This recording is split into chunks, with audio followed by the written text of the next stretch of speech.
are seasons when life feels uncertain, when resources feel limited, and faith is tested in the waiting.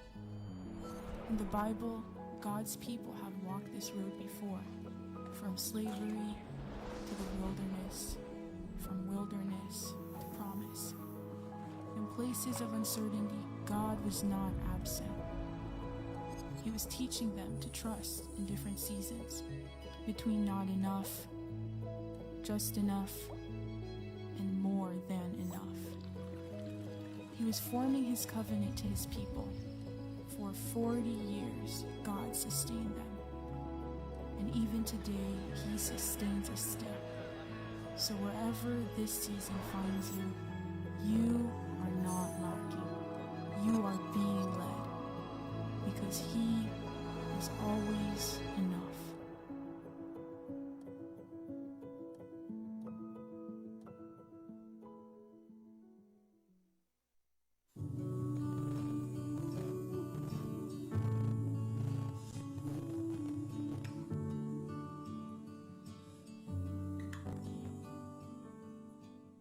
You are women strengthened by God, covered by his grace, and sustained by his love.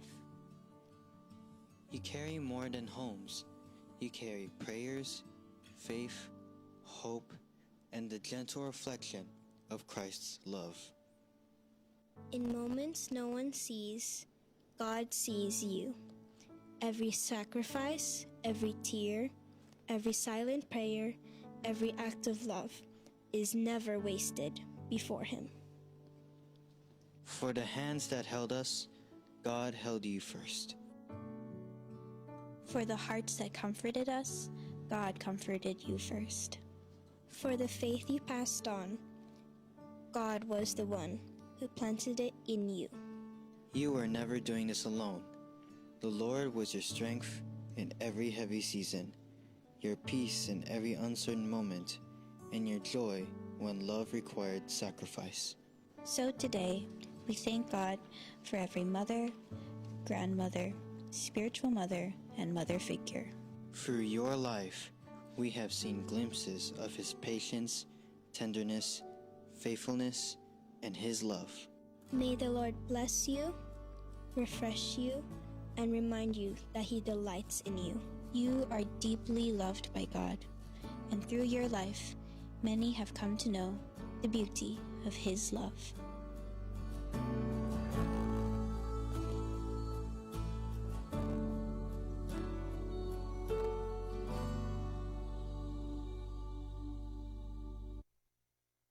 Good morning, everyone, and happy Mother's Day.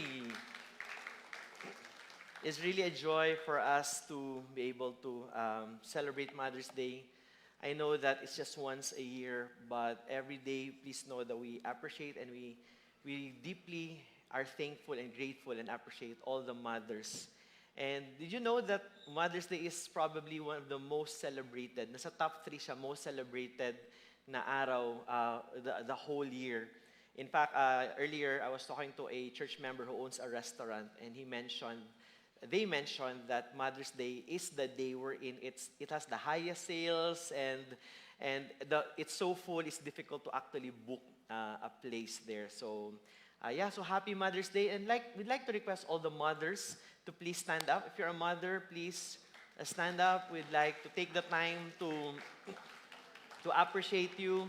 Palakpakan po natin yung mga nanay. All the mothers here. Happy Mother's Day. And here's what we would like to say. Thank you. Thank you for honoring God in your life. Thank you for embracing the call of motherhood. Thank you for obeying God in your life. We know that there's a challenge in managing your home, raising up your children, and also being patient to your husband. That's a joke. But the point is, we are grateful for really being that example of what faith looked like, especially to your children. Do you know that mothers, you are the window of God's goodness to your children? And your faith is the first picture of faith that your children will see. So thank you so much. I know there are times that you feel like you have given up your dreams, but the bottom line is the ultimate dream is to honor God and to raise a family that loves the Lord. Because your obedience to the moms here, your obedience has a generational impact. Did you know that it was my mom who was my first teacher, my first Sunday school teacher? It was my mom who shared to me the gospel. So do not underestimate of what it means to be a mother. So if you're a mother or soon-to-be mother, you are carrying a child in your womb, please do join in standing up because we would like to pray for you. All right? Sige, mothers, okay, if you're around these mothers, can you extend your hands towards them? And pag-pray natin sila. Lord, maraming salamat sa mga nanay. We are celebrating your goodness, your grace, your faithfulness in their lives. And we'd like to say thank you. Because even before they have poured out so much love to their children, you love them first. In fact, they find their wholeness not in what they do as mothers, but they find their wholeness in who you are as their father. So fill their hearts with gratitude, with gratefulness. Fill their hearts with your purpose, and at the same time, always remind them that you are their God who loves them, who cares for them. And God, I pray that you would reveal your mighty purposes in their lives. And God, I pray that may even they treasure and cherish the very, Lord, this very important calling that you have entrusted to them as mothers. This world is a much better place. Their homes is a much better place. This church is a much better place to be in because we have mothers like them. I pray that you would bless their faith, and I pray that you would reward them, reward their faithfulness, whether it's a financial breakthrough, whether it's family vacation. Lord, I pray, may you give it to them. May you grant it to them. In Jesus' name we pray. Amen and amen. All right? Happy Mother's Day to all our mothers. All right? So maraming salamat. Last week, we celebrated our 30th anniversary as a church. And for some of you, nasasayaw pa rin kayo no? Pagpasok ngayon na biglang, ooh! But again, it was a great celebration and we celebrated 30 years. Our theme was from generation to generation. So while we were celebrating our 30th anniversary, the whole Victory as a church, they started a series entitled Always Enough. And it's a 3-week series, but because we got one series already, so we're going to combine week 1 and week 2 today. Is that okay with you? Actually, wala kayong choice. So I can't wait to really preach the Word of God. So I want to invite everyone, let's all stand up as we read the Word of God. And open your Bibles to Deuteronomy chapter 8. Deuteronomy chapter 8. We will be reading verses 1 to 10. This is the word of the Lord. The whole commandment that I command you today, you shall be careful to do, that you may live and multiply and go in and possess the land that the Lord swore to give to your fathers. And you shall remember the whole way that the Lord your God has led you these 40 years in the wilderness, that he might humble you, testing you to know what was in your heart, whether you would keep his commandments or not. And he humbled you and let you hunger and fed you with manna, which you did not know, nor did your fathers know, that he might make you know that man does not live by bread alone, but man lives by every word that comes from the mouth of the Lord. Your clothing did not wear out on you, and your foot did not swell those 40 years. Know then in your heart that as a man disciplines his son, the Lord your God disciplines you. So you shall keep the commandments of the Lord your God by walking in his ways and by fearing him. For the Lord your God is bringing you into a good land, a land of brooks of water, of fountains and springs flowing out in the valleys and hills, a land of wheat and barley, of vines and fig trees and pomegranates, a land of olive trees and honey, a land in which you will eat bread without scarcity, in which you will lack nothing, a land whose stones are iron and out of whose hills you can dig copper. Verse 10, can we all read together? And you shall eat and be full, and you shall bless the Lord your God for the good land he has given you. This is the word of the Lord. Let us pray. Lord, we are thankful that we get to celebrate your goodness, and thank you for how you have delivered us, how you have shown us mercy, how you have provided for us. And Lord, we want to say thank you that we get to gather this morning in worshiping you in one accord. And Lord, we choose to remember all the great things, all the good things that you have done in us, for us, and through us. And at the same time, Lord, we look forward to the many things that you will be doing in our lives for the next many years, the next decades of our lives. And Lord, we declare that you are a faithful God and you will forever be faithful. So Lord, receive our worship today, and Holy Spirit, may you captivate our hearts today with your word. Speak to us, O Lord, and may we respond in worship. In Jesus' name we pray. Everyone say, Amen. Before you take your seats, give the person beside you a high five. Have a seat, everyone.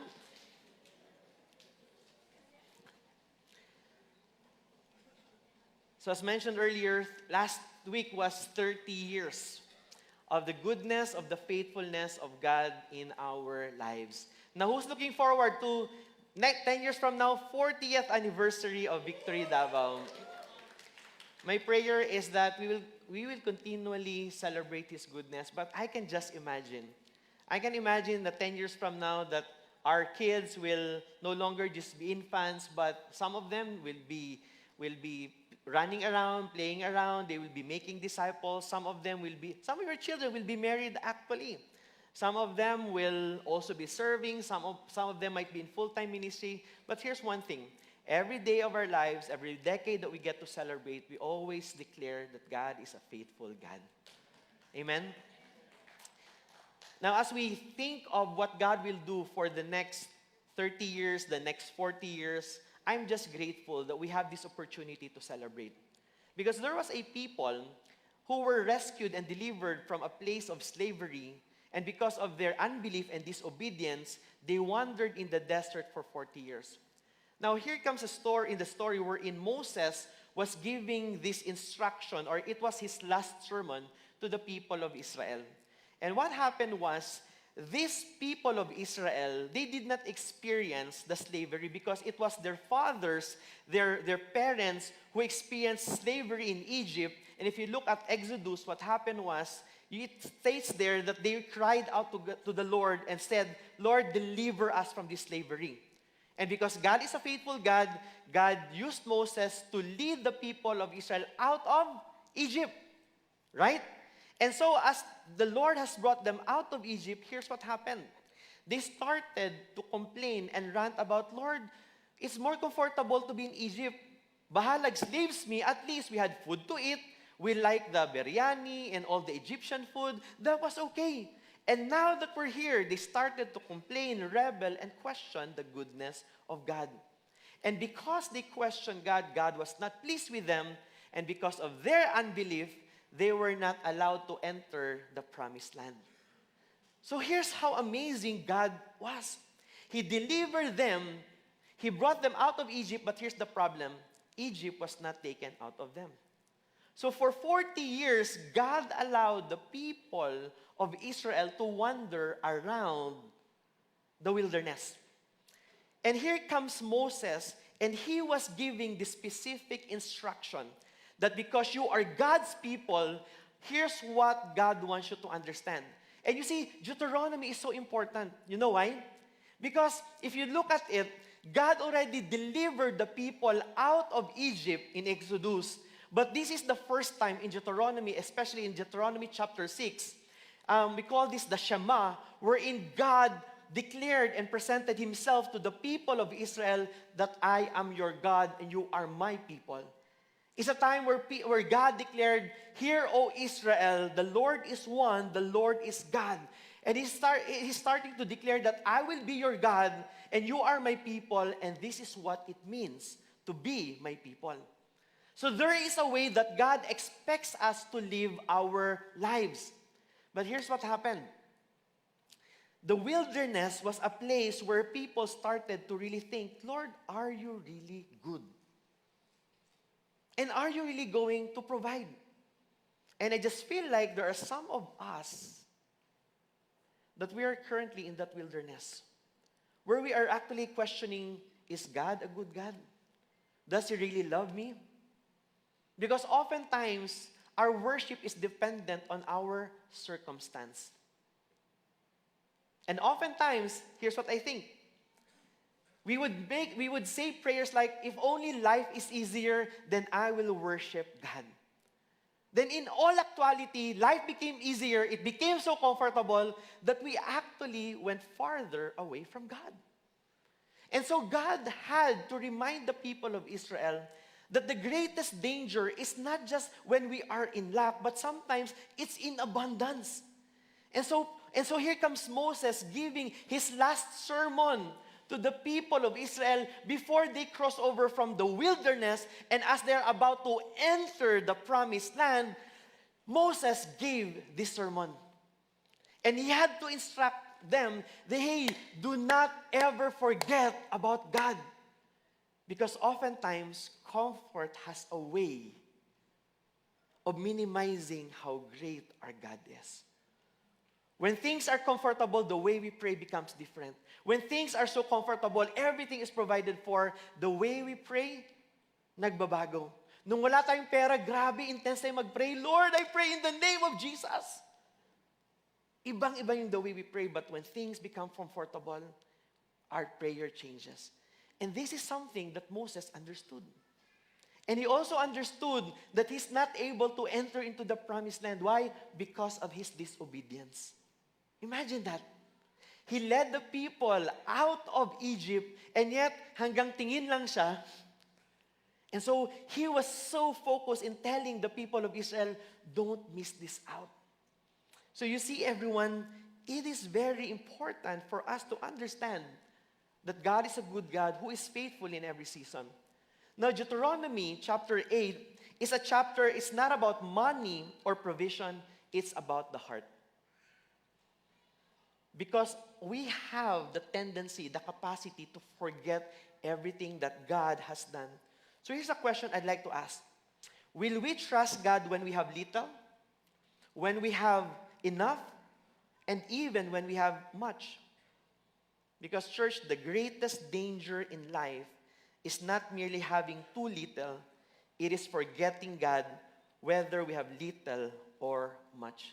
And this is the big idea of the sermon today, that God uses every season, luck, and sufficiency to form a people to trust Him, worship Him, and remember Him. So here's what it means. That in the different seasons that we go through, whether we're in lack, we have nothing, or we are sufficient in our lives, God uses these things to form us so that we may trust Him, that we may honor Him, and that we may worship Him.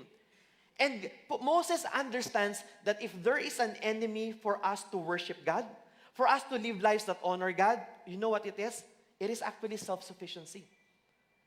Every time that we say that I'm okay, that I have enough, that I'll be okay, that I got this under control, those are the very moments that we actually forget about God. That's why Moses had to tell and to give this sermon. He sermonized the people of Israel. He's saying, guys, I envy you. Because for the past 40 years, I had to carry the weight of leadership. I had to be patient with you. And here you are. Because you are hard-headed people, I got to the point of disobeying God as well. And I don't get to walk in the promised land. In short, damay-damay na to. And so here comes the next generation who did not remember how God delivered them. And He was telling them, do not ever forget who God is and what He has done for the people of Israel. In other words, the wilderness that God allowed the people of Israel, it was a classroom for God to teach the people of Israel to trust in Him. Yet many times, when we think of suffering and pain and discomfort, we look at it as punishment. But the Bible tells us in Deuteronomy chapter 8, as any good parent would discipline you, so God will discipline us. And yet, He tells us this, do not forget what God has done, and do not forget the ways of how God has delivered us. So understand this. 3 important things that I want to share with us. When we go through the wilderness, and as God brings us into a place of abundance, three important things that we need to learn. First is this: God uses lack to teach dependence. God uses our lack, those moments of that we had nothing. It says here in Deuteronomy chapter 8, 2 and 3, "And you shall remember the whole way that the Lord your God has led you these 40 years in the wilderness. And He humbled you and let you hunger." Now, this is very interesting because it was God who actually, the Bible tells us that God led them to the wilderness. Did you know that it was just supposed to be 40 days from Egypt to the promised land? God already gave them a picture. Hey, I'm going to take you out of Egypt and you're going to journey towards this promised land. But because, listen to me everyone, they already experienced the parting of the Red Sea. God already did amazing things to them. God showed what He can do, signs, wonders, and miracles. The 10 plagues, God did something so miraculous. Yet the moment day one in the desert, they ranted, they cried out, they complained to God. So God said, muragay man jud kay sila. And God probably was just thinking, if with the same attitude, the same heart, would enter into the promised land, they would just simply use the things, these blessings that I'm about to give them, and they will use it for their idolatry. And God led them to the wilderness, not to punish them, but to form them.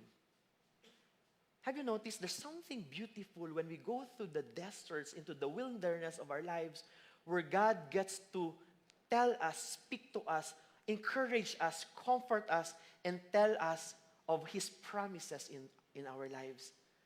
When things are so comfortable in our lives, we don't appreciate promises. But in the lowest moments of our lives, we hold on to every promise that we can hang on to. And God led them. You see, God is not a tyrant God. Dili maot og batasan atong Ginoo. He's a good God who leads us into places where we can actually depend on Him. That in those moments that we had nothing, God tells us, hey, I am going to provide for you. And in the same way where the Bible tells us that God led them into the wilderness, God says that He humbled the people of Israel. The word humble, it simply means that they are being brought low. And as they're being brought low, they are able now to hear the words of God. They're able now to be dependent of God. And that's why the Bible says in verse 3, man does not live on bread alone, but on every word that comes out of the mouth of God. So what God was inviting the people of Israel in is this, that every single moment of their lives, that every single day, that they will not just be reliant on what they're able to do, but for them to simply say, Lord, I trust in you. You see, parents, I'm going to speak to the parents for a moment. There are many times that you have this temptation of becoming the God to your children. You don't want them to get hurt. You don't want to experience pain. That's why we rescue them so fast that they fail to deepen and anchor their faith in God. And my encouragement, parents, is that you have gone through difficulties and pain in your life. I pray that you would testify of the goodness and the greatness of God to your children. Because there will really be moments in your life that you will not be there for your children. In fact, here's what I want to tell you. You will not live forever. But my question is this, are they going to encounter the same good and great God that you serve? Or you will always be the one who will rescue and deliver your children? And so when they grow up and they realize that life is unfair, that life is difficult, they will start to complain, Lord, lisuda sa kinabuhi ay. And sometimes they will question God, not because God is not real, but because you have made yourself as the God to your children. So God uses lack to teach dependence. So these are the very moments where God was telling the people of Israel, trust in me. Because I am forming you. I am not punishing you. I am teaching you to know what life is all about. And it is putting your wholehearted devotion and dependence in God alone. But not only that does God use our lack for dependence, but God's provision should produce gratitude. God's provision should produce gratitude. Here's a picture. Deuteronomy chapter 8, verses 1 to 6, it talks about, remember when you were in the wilderness, God brought you out, God sustained you, God provided for you. Now, there's a shift in the language. God now gives a picture of what the promised land looks like. And it says there in Deuteronomy chapter 8, verse 7, for the Lord your God is bringing you into a good land.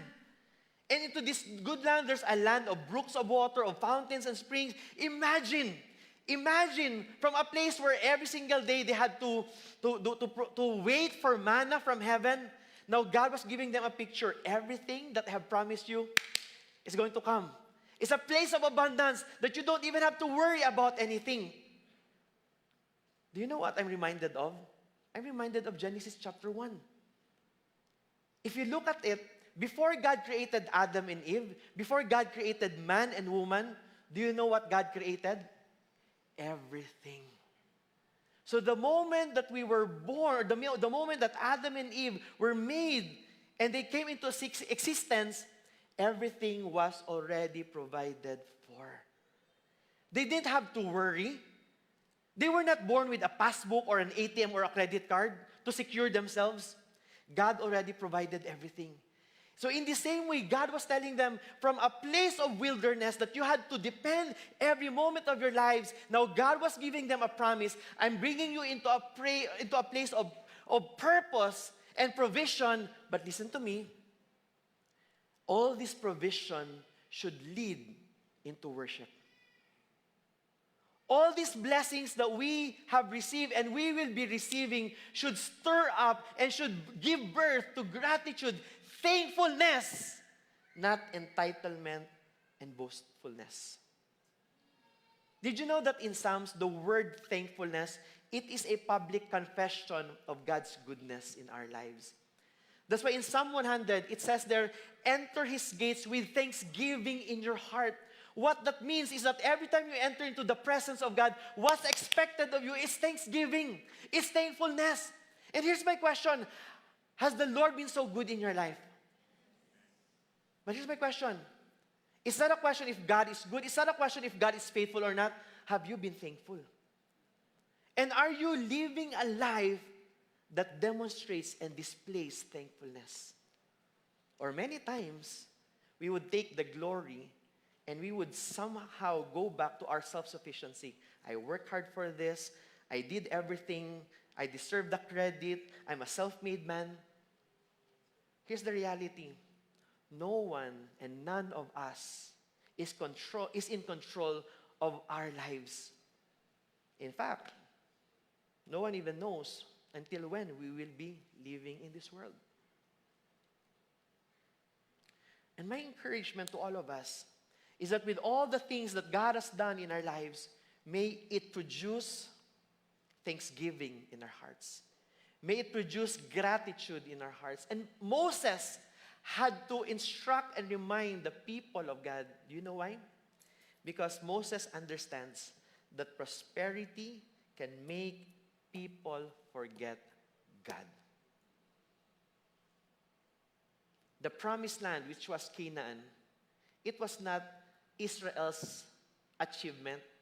It was about God's covenant faithfulness to His people. That He will deliver them from a place of slavery into a place of purpose. So what it simply means is this, that provision was meant to produce worship. So if you're feeling comfortable today, thank God. In fact, you should be the very first person who should say, Lord, you deserve all the glory and honor because it's not about my efforts. Of course, I participated, but the reason why I am here is because of the grace and the goodness of God. Whew. That's why if you look at the past 30 years of Victory Davao, it's never really about who pastored it. It's not about who, it's not even about our contribution. Everything of it, it was God who wrote our story. So more than just having this gratitude, Moses also instructed the people of Israel, do not forget. Remember. And here's the third point that I want to share. Remembering God keeps us faithful. Remembering God keeps us faithful. In verse 10, it says there, and you shall bless the Lord your God. Can we all read this together, verse 10? And you shall eat and be full, and you shall bless the Lord your God for the good land He has given you. Here's what it means. God wants you to enjoy the blessings that He has given you. God wants you to enjoy all the blessings that He wants for you, that He has given you already. Ever since we got Rafa, our desire is for him to enjoy the goodness of God, at the same time the goodness that can be demonstrated and expressed through us, his parents. We will never be conditional na, okay, you will only eat if you will sleep on time. That you will only be able to enjoy this air condition if you would eat the things that we have prepared for you. Bata di ba? But the point is this. God doesn't want us to forget of who He is and what He has delivered us from. But at the same time, He's leading us into a place where we are going to be blessed so that we can be a blessing. Yet with all the things that He has delivered us from and the things where He will be leading us, listen to me, the Bible tells us that you shall bless the Lord your God, for He is a good God who will be with us in every season of our lives. And one of the reasons why we celebrate anniversaries, again, last week we celebrate 30 years of the faithfulness of God, of the goodness of God. What that means is that we are celebrating every marriage restored, every soul saved, every salvation story. We are celebrating the campuses reached out that we are able to disciple. We are celebrating all the churches that we have planted. We are celebrating every person who committed to give their lives to God and who will serve Him for the rest of their lives. We are celebrating those. Why? Because it's God in His mercy and His grace who has allowed us to participate in the things that we get to do today. 30 years. My wife and I, we will be celebrating our ninth anniversary this month. 9 amazing and faithful years of God being so good into our lives. And when I look back for the past 9 years, I am reminded of the very moment that I actually proposed to Audie and she said yes. And I was so happy.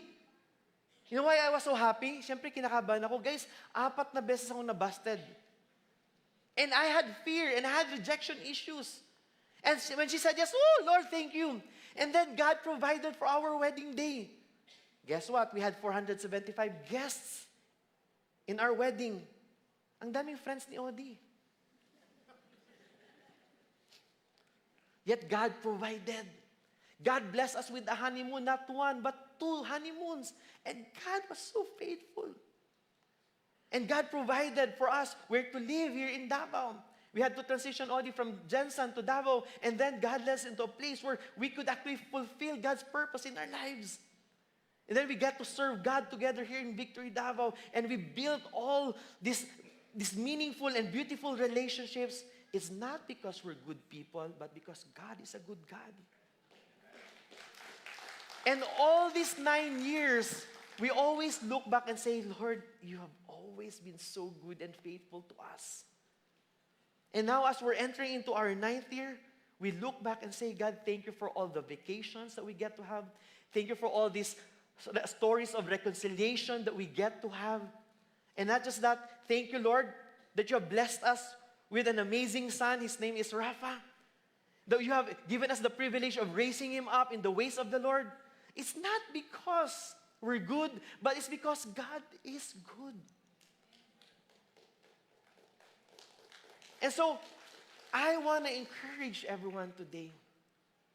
We remember the Lord for what He has done in our lives. But when things get better, when God brings us into a place of prosperity, provision, and abundance, we always look back to the goodness of our God. We remember the Lord.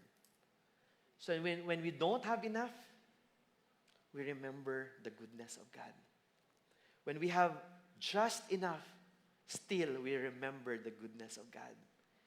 And when we have more than enough, we remember the goodness of God. Think about your life 10 years ago. Do you recall the good old days? Or could you say that, Lord, I am thankful where you have delivered me from and where I'm at right now? Think about your life a year ago. For some of you, you were just okay in your faith. Lord, as long as I'm here, I'm comfortable, no one's bothering me, you're okay with that. But you just cannot resist the grace and the goodness of God. That you started to say, Lord, I can't help but to serve you. Lord, I can't help but to respond to your love. Lord, I can't help but to give you my all. And here you are right now. Dati pa-attend ka lang, ngayon nag-exhort ka na. Nagsiserve ka na. Di ba? Ginagamit ka na ni God. Why? Because you look back and say, God, you have been so good. And I remember where you have delivered me. And now that I'm in a place where I'm being used by you, I still remember of who you are and your goodness in my life. So remembering God keeps us faithful. Because if we are not careful, the problem is we can celebrate the blessing and forget the God who gave it. Charles Spurgeon said, when you go through a trial, the sovereignty of God is the pillow upon which you lay your head. What this means is this. In those moments where you are not in control, where you're having questions and you're having doubts, the reason why you can sleep at night is because God still rules and God still reigns and He is good forevermore. Do you know that there's a verse in the Bible that says, God grants sleep to those whom He loves? Ulitin ko God grants sleep to those whom He loves. Do you know people who have millions in their bank account but they cannot sleep at night? Have you met people that they have so much and yet there's no peace? So peace is never the absence of problems. Peace is a person. And when you have Christ in your life, there's this song, with Christ in my vessel, I can, at the,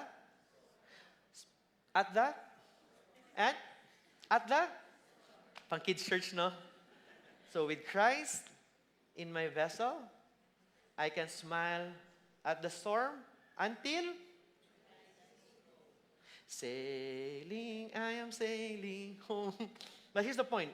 We will go through storms, but if you have Christ in your life, it's not about, your peace is not dictated and determined how much you have in your bank account. Your peace and your sleep is determined knowing that you are a child of God and that there is a God who loves you greatly. And when you sleep at night, you are so comforted by this love. And when you wake up in the morning, you are secured by this love. That's why the invitation is for us to remember God, that He is a good God. You see, the goal of life and the goal of blessing is not comfort. It is communion with God. So here's a question I'd like to ask everyone. When life becomes difficult, do you run to God or do you run away from Him? When life becomes comfortable, do you still worship God with dependence and gratitude? Because oftentimes, in the presence, in the midst of blessings, we have the capacity and the tendency to forget God. That's why Moses had to instruct this new generation of Israelites Their families were delivered from the slavery, and now as they're about to enter the promised land, Moses had to remind them, your security is not based on the land that you're in, but it is based on the goodness of God.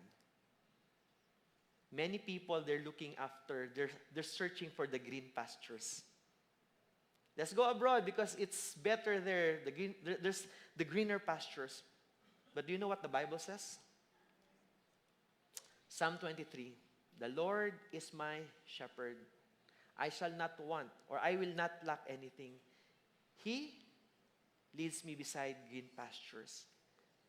The reality is that God is the God who created the heavens and the earth, and where His presence is, that's where the green pastures are. And when you're in the season of your life where you're in a wilderness, where there are questions, where there are doubts, and you're in pain, and you're in the verge of giving up, the Bible tells us, when you trust your shepherd, you will not lack anything, but He leads you to the green pastures. I want to encourage everyone. I pray that we would respond to this word by remembering Him daily. I want to encourage you, remember God daily. I want you to, that when you wake up each day, remember Him. Declare of who He is in your life. But not just that, I want you to trust God in your current and present circumstance. Alam nating may pinagdadaanan tayong lahat. But as we go through the circumstances that we're in, I pray that you would trust God in your current season. The season that you're in, whether it's your fault or not, trust God. And at the same time, for some of you, I just feel in my spirit that you're struggling with certain relationships that you have. Trust God. And when you talk about trusting God, it's not about you saying, Lord, ikaw na bahala. Participate in what God is doing. God is forming you. Probably you're in the wilderness. So I pray that you will not grow bitter in what you're going through. Trust God in the season. And ask God, Lord, what do you want me to do? Do you want me to forgive? Do you want me to bless more people? Do you want me to serve? Whatever season that you're in, always look to God. Remember God, but at the same time, trust God. Trust His word. The Bible tells us, man does not live on bread alone, but on every word that comes from the mouth of God. If you have been desiring, if you're praying for peace in your heart right now, it's not about the circumstance that you have. The Bible tells us it's the Word of God that brings life. It's the Word of God that brings life. Friends, you will wake up tomorrow, and one thing remains. You are not in control, but God is. And when you're not in control, you don't try to be in control. You rest. And let God be God. Tell the person beside you, let God be God. And thirdly, respond with worshipful gratitude. We can be grateful, but what God deserves is our worship. Amen. And here's what I want to invite everyone today. I want us to worship God. And I want us to remember everything that God has done in our lives. And I want us to give Him the worship that He deserves. Amen. Can we all stand up, everyone? In the next few moments, I want you to remember what the Lord has done in your life. And I want you to think, are you grateful for the salvation that you have received? Are you grateful for the healing, the provision? Are you grateful for your marriage? Are you grateful that how God has spared your health over and over again? Are you grateful that you're able to pass the board exam?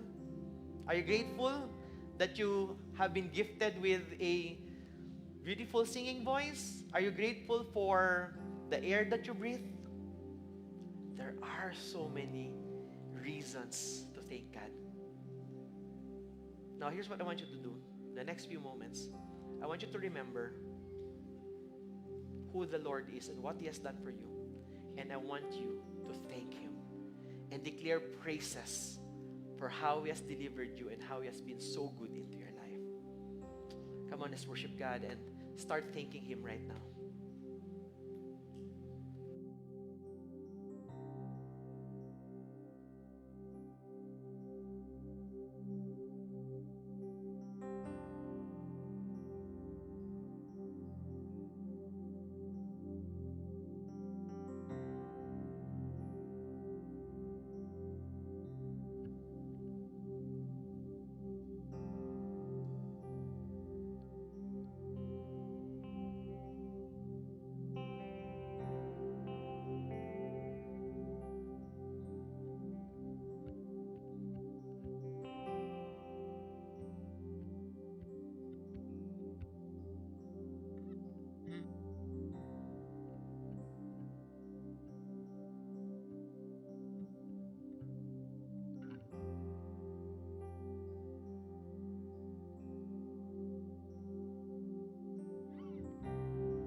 Lord, as we lift up our hands, our declaration is that you are worthy of all our worship, all our adoration.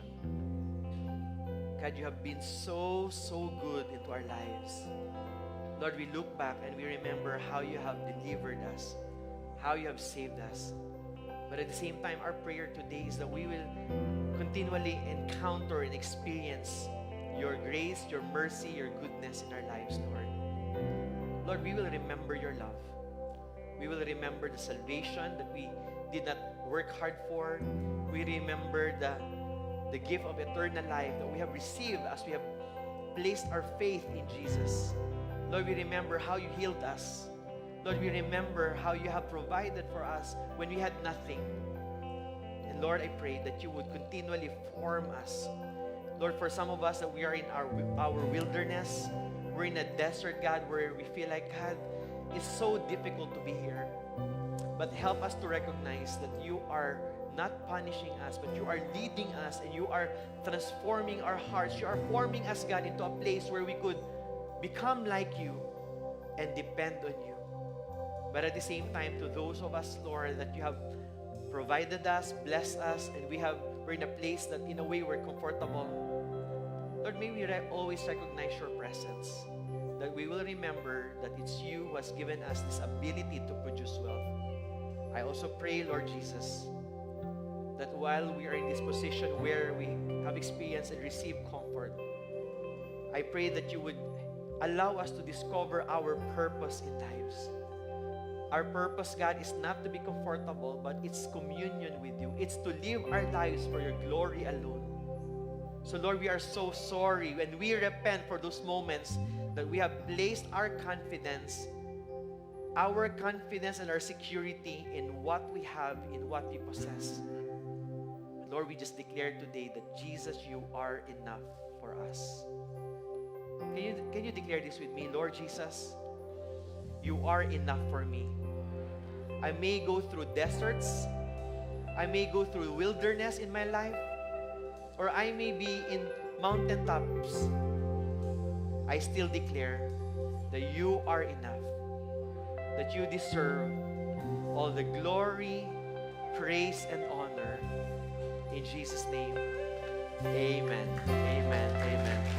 Let's all worship the Lord together, everyone. Oh, come on, church. Let's declare these words. Oh, Jesus, ika'y nasa aming harapan. Ikaw ay dama sa kahinaan. Ikaw lamang ang tanging dahilan. Ang iyong presensya laging nariyan. Ikaw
Sapat ang kaluwalhatian mo. Sapat ang kapangyarihang taglay mo. Buong alam kinataas ka, O Kristo. O Panginoon, ang pag-ibig mo'y higit sa kayang ibigay ng mundo.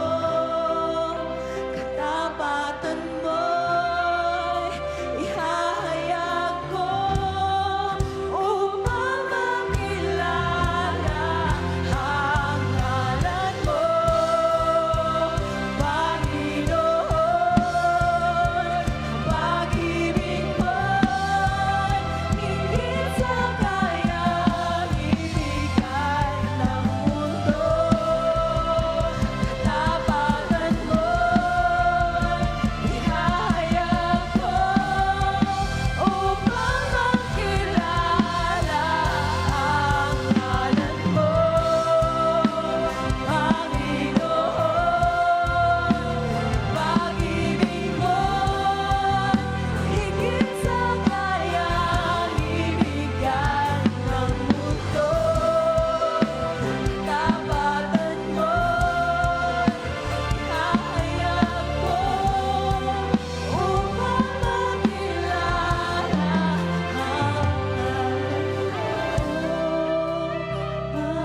Panginoon, ang pag-ibig mo'y higit sa kayang ibigay ng mundo.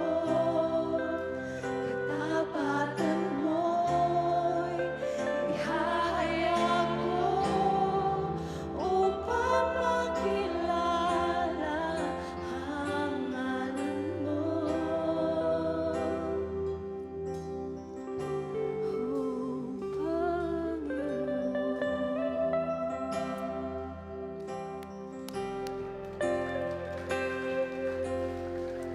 I want to pray for one group of people. No, God is a God who blesses. He wants us to enjoy His promises and His presence in our lives. But there's also the reality that some of us were praying for provision. If you are that person and you're praying for provision, that you're believing, Lord, I need a breakthrough financially. There are things that you're believing God for, maybe for a tuition fee, maybe for hospitalization, or maybe you just, there's a need for you to receive that provision right now. And God is a faithful God.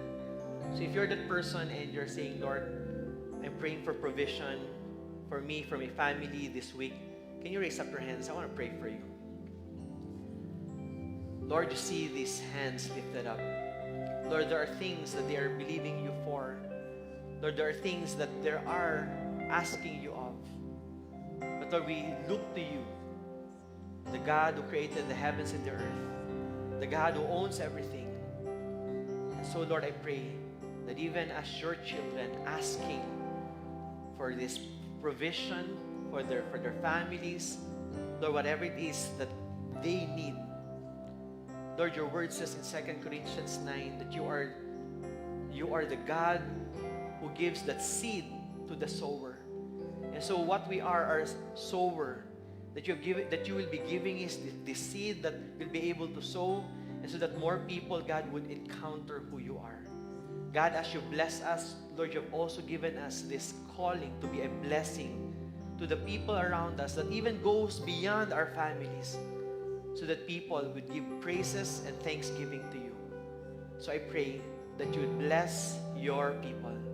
To those who are praying for promotion, I speak blessings, I speak promotion upon them. To those who are praying, God, for a capital, for a business, be the one, Lord, to grant them, whether it's opportunities or people who can help them out. But more importantly, it's you, our God, who provides. So Lord, pour out your blessings, pour out your wisdom, pour out your grace upon your people. And as you bless us, may we be a blessing to the people around us. Thank you, Lord. Can we all lift up our hands to God as we close? Lord, as we lift up our hands, we declare that you are our God. and that you are good. Bless your people, we pray. The Lord bless you and keep you. The Lord make his face to shine upon you and be gracious to you. The Lord lift up his countenance upon you and give you his peace. Lord Jesus, you are our peace, and nothing and no one can take that away from us. We love you, Lord. We honor you. In Jesus' name we pray. Amen and amen. Church, our gathering has ended. Our service to the world begins. Be the salt and light in this world. God bless you all.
You in this place, we magnify your goodness, raise it up as a banner, God.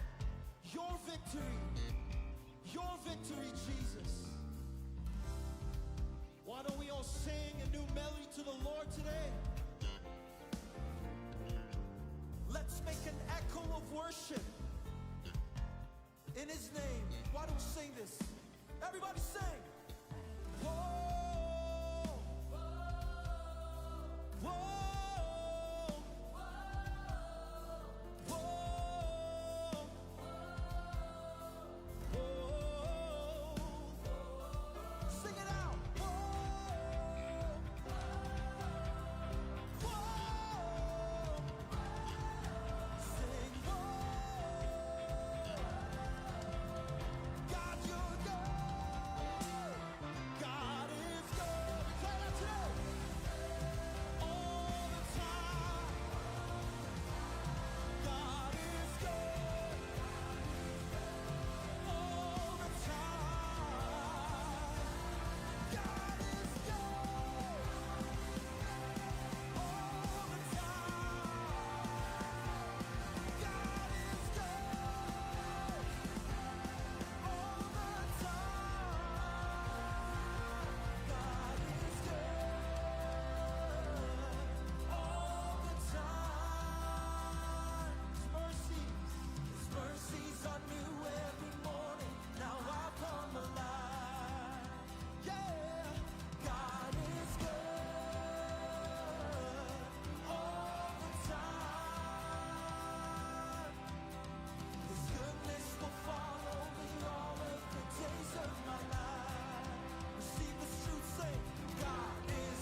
new